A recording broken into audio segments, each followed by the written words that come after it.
আমাদের আরেক সহযোদ্ধা, যিনি আজকে বেঁচে থাকলে ঢাকা ৮ আসনে নির্বাচন করতেন, আমাদের শরীফ ওসমান হাদি ভাই, তাকে ফ্যাসিবাদীর দোসররা দিনে দুপুরে গুলি চালিয়ে হত্যা করেছে।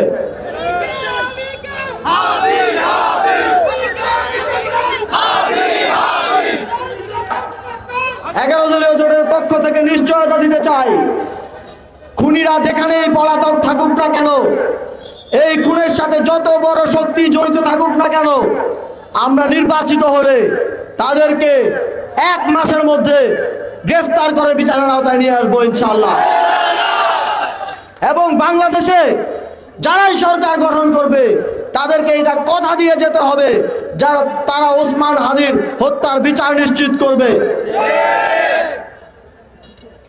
আমরা শহীদ শরীফ ওসমান হাদির হত্যার বিচার নিশ্চিতের মাধ্যমে সন্ত্রাসীদের, গুপ্ত হত্যাকারীদের স্পষ্ট হুঁশিয়ারি দিতে চাই, বাংলাদেশের জনগণের প্রতিনিধিদের, বাংলাদেশের আধিপত্যবাদ বিরোধী জনগণের প্রতিনিধিদের হত্যা করার পরিণতি কি হয়।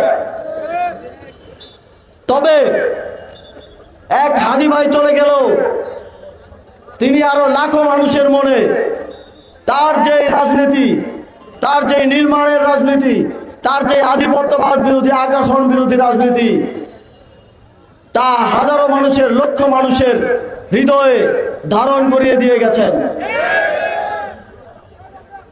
আমরা ফ্যাসিবাদী সন্ত্রাসী শক্তিকে এটা মনে করিয়ে দিতে চাই, আপনারা হাদিকে হত্যা করেছেন, আপনারা যদি এই আসিফকে হত্যা করেন অথবা আসনাদকে হত্যা করেন অথবা আরো শত সহস্র